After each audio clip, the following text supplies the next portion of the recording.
Hi, we're here today at Hidden Talent TV to promote one of our local talents. Here we have Shamir Griffin with his book, Identity in Shades. And I want him to tell us a little bit about himself first before he tells us what the book's about. Go ahead, Shamir. Hi, as you mentioned, my name is Shamir Griffin. Born in Oakland, raised in Stockton, matriculated in Bakersfield. I've been writing since I was about the age of 10 years old. A lot of heavy work when it came to writing was promoted to me from either school or through religious practices over at my church. I started writing poetry because I believe it not only is a great way to express myself, but also a better way to promote something and give words to those who might be voiceless themselves and who may be going through a similar circumstance of being able to feel something, but then not having anyone to associate those very thoughts and feelings with. The great thing is that I've been able to do with my writing is been able to give back to the community. I'm actually a cancer survivor. I'm remission from getting lung cancer, and 50% of my proceeds from my actual book sales from Identity in Shades do go to cancer research. And is this a local cancer researching here or at a foundation? Well, I normally donate to either the local Relay for Life, the one that I have in Mexico, the one that I have in Bakersfield, or I'll donate directly to American Cancer Society. Last year I did both. Well, that's good. Tell us how long it took you to write this book, to your poems. That's always an interesting question because intensely focusing on making this book the way it is took roughly around 4 or 5 months.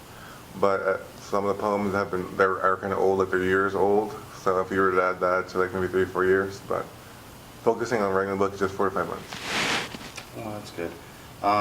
And also, where do you see yourself with this book in the near future?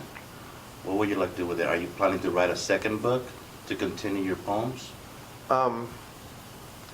Well, Identity in Shades is kind of unique in the fact that I wanted it to be focused on so many different.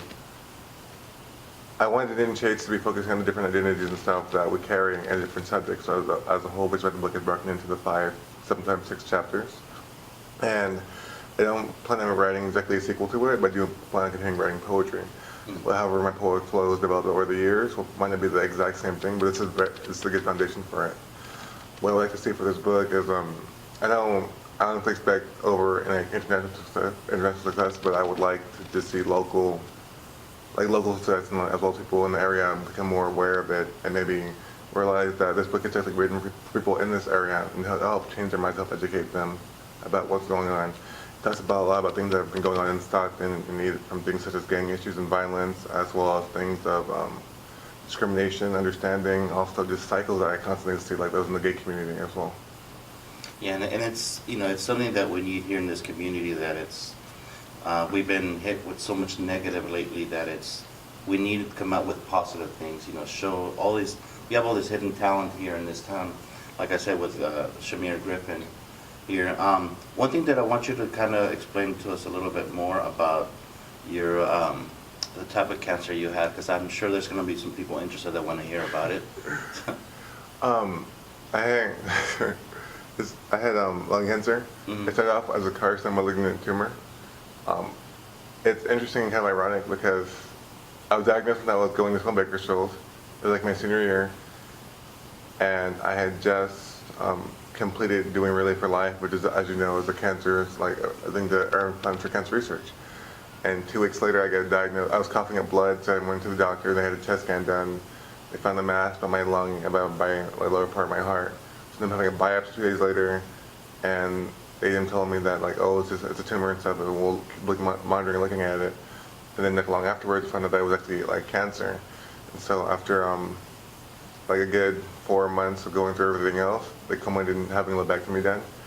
In which case, they removed like half my lower left lobe of my lung, and I was hospitalized for what should have been 4 days, but ended up being hospitalized for 11 days because my lung wouldn't fully close. And yeah, it was a pretty interesting experience. Another interesting note is that my cousin was also going through cancer at the same time. She did get diagnosed like after doing her Relay for Life in Vegas, instead of going through like her own cancer treatment at the same time. They're both going through at the same time. It's interesting how sometimes things happen for a reason. Like you say, you started with the Relay of Life, and next thing you know, now you're you're not just supporting it, you're actually more involved with it.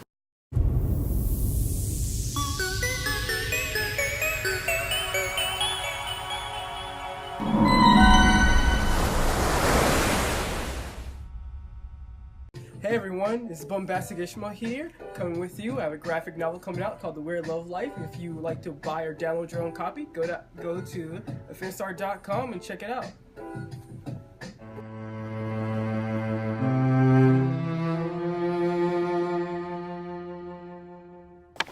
Okay, now we're back with Shamir Griffin again at Hidden Talent TV.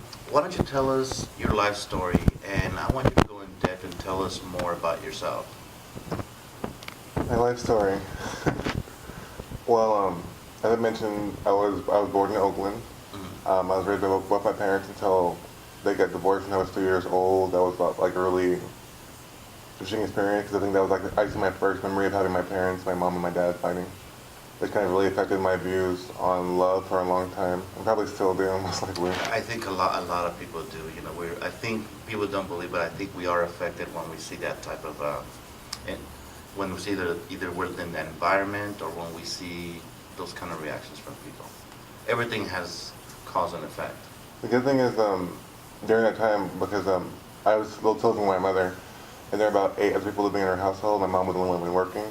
She worked full-time as a teacher. She also did administrative work, and she also volunteered at a women's abuse shelter called Shepherd Gate. I think during that time was when I picked up a lot of lessons about resilience, as well as just being altruistic, because she was heavily involved making sure me and my nephews were giving back to the community, even though we didn't have that much, learning a lot about that. After that, we moved from Oakland to Stockton when I was around 7 years old. I went to school out here.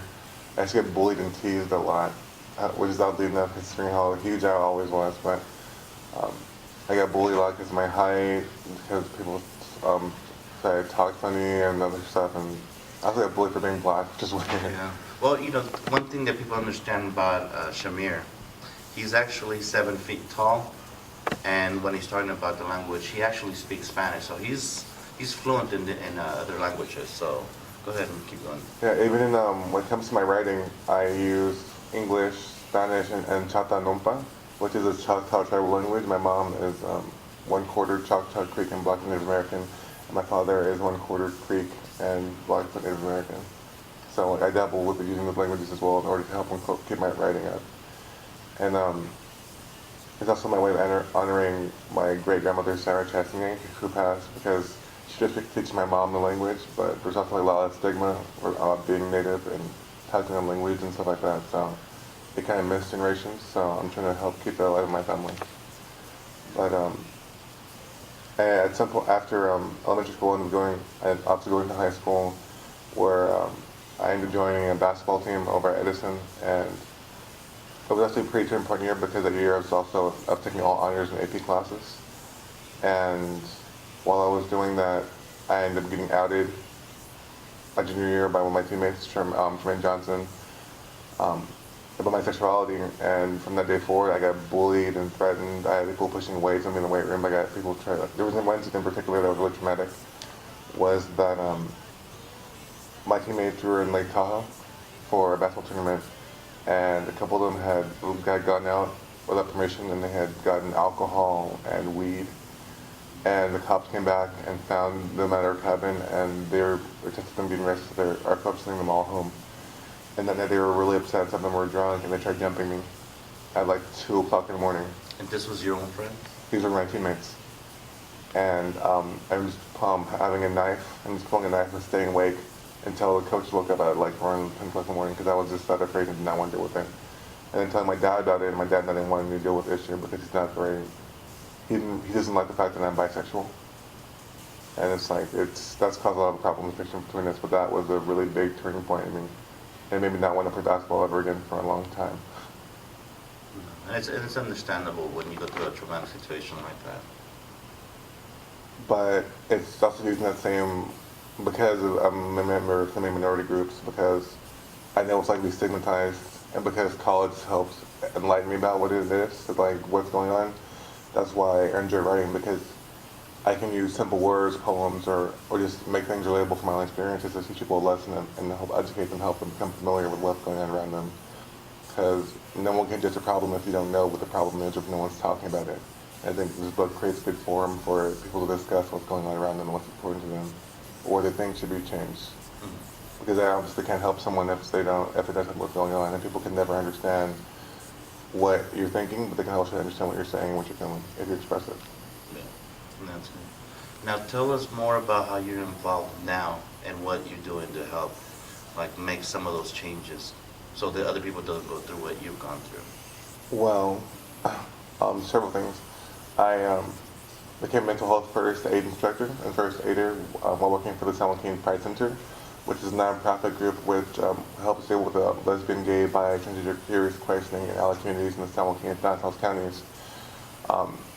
So I've been teaching mental health first aid classes to help empower people to let them know about, make them more aware about the stigmas as well as the awarenesses of psychiatric disorders that people may be having in our community, especially in the LGBTQ community, because we have such a high predilection of it due to the amount of stigma that we get and a lot of the social stratification and issues when it comes to substance abuse that are going on. And just that training itself helps combat that issue. And by teaching people in our community and empowering them to do something, that's been something else that we do.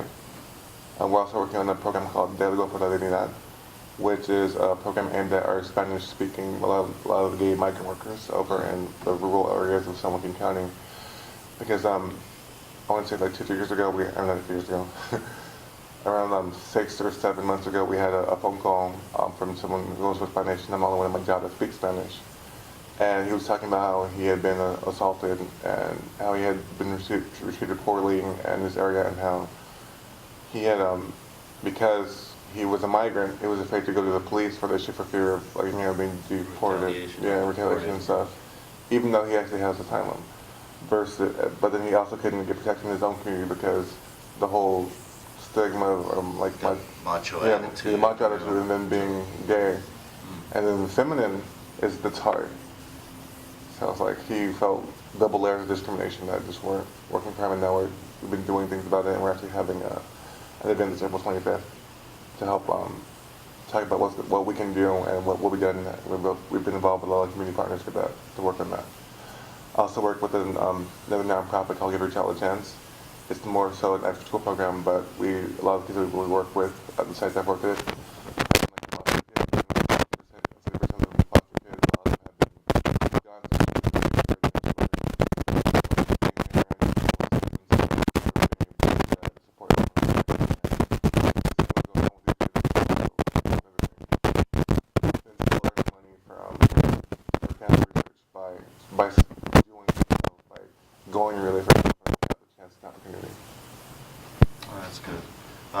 Is there anything else you want to tell us about yourself? Yeah, literally do not judge a book for its cover, because I feel like my height and my skin color, I'm often judged by the way people think that, oh, he's a basketball player or something like that, and I'm really athletic. And I've had people who stop me on the street and tell me how I should be living my life or what I should be doing with my life without even knowing the first thing about me. And I've been normally very humble about this. People talking about my height doesn't really bother me. I also had like circumstances where I had someone tell me, "You're wasting your life because you're not playing basketball," or "I'm wasting my height," or I even had someone who drove by me in a Hummer like 2 years ago. He said, "Damn, he's a tall ass nigga," and I hate that word. I believe many of us hate it, but it almost seems like society now uses it just like it's just another word. Which is kind of sad. And it's not. It's like we don't. I don't know any groups that use derogatory words to themselves as. And it's a wonder why people think so poorly of dark-skinned people when we're referring to ourselves as something that's ignorant. And then we're expressing it through the media, through a lot of the music industry and stuff like that, and the roles we portray. So it's like there's Alfred Bandura. I think these are like 1988, 1989. No, the 1970s, I'm sorry, way off. He developed a social learning theory model, and what it states is that behaviors can be learned by mimicry, by watching someone do something. And what he did was he had this thing called the Bobo doll, and he has helped lots of children, and there were two videos that were shown. One video where the doll was by itself and it was being treated nicely by the woman in the video. Another video where there was a woman who she punched the little doll. And the kids who watched the video with the doll being punched, they only mimicked that same behavior, but also escalated. They started using hammers and other things. So it shows that behavior is learned so easily, especially at younger ages. And I feel like a lot of things are being just spit out there everywhere. So we're just teaching ignorance that later gets thrown back in my face when I'm dealing with these kids or dealing with the gay community. Okay. Well, let's take a quick break, and then we'll get back and close out the interview.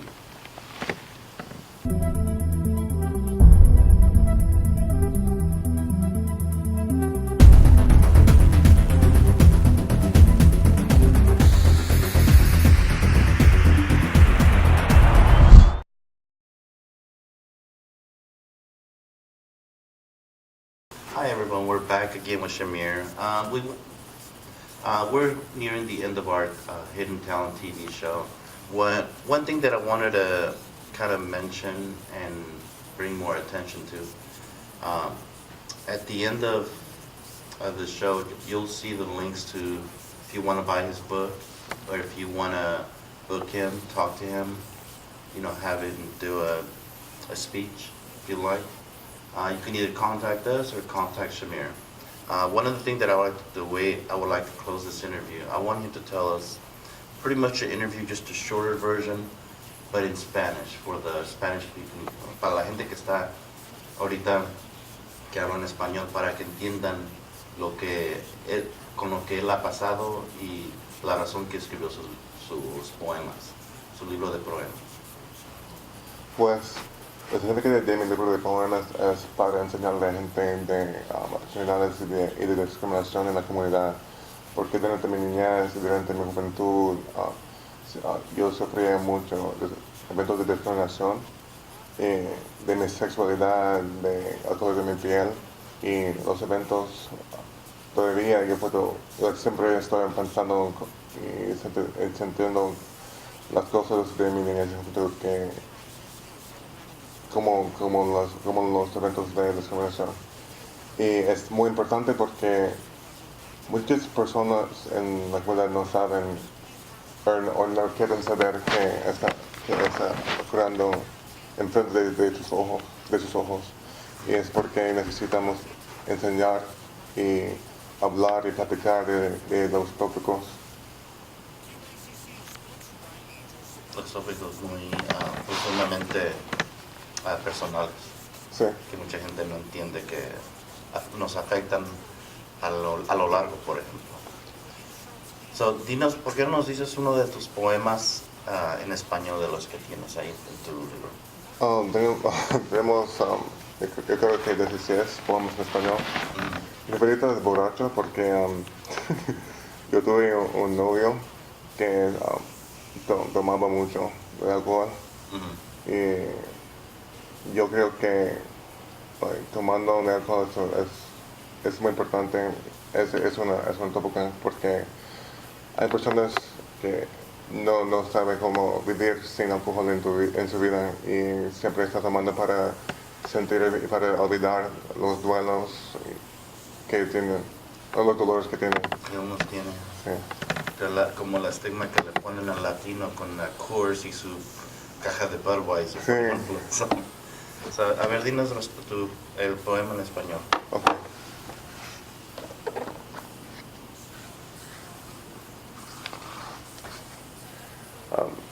Voy a leer el poema, se llama Amor hecho de mano.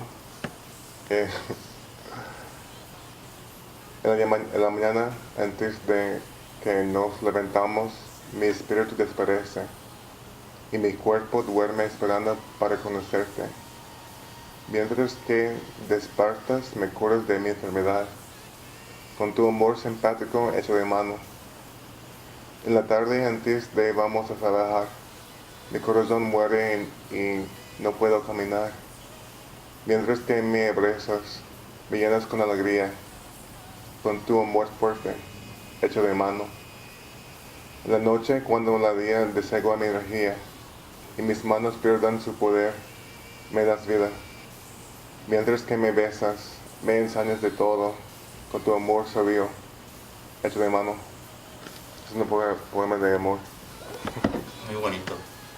Bueno, quiero darle gracias por venir a nuestro TV show, The Hidden Talent, Talento Escondido. Escondido. Escondido.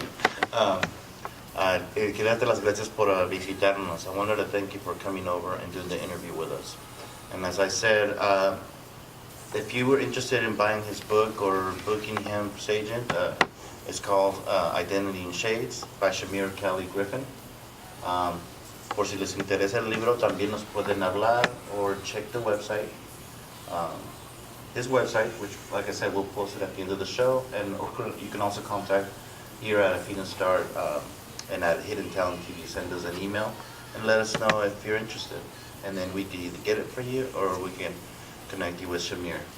And like you said 50% goes into the 15, because like, 15, yeah. yeah. 15% goes to he donates to the cost.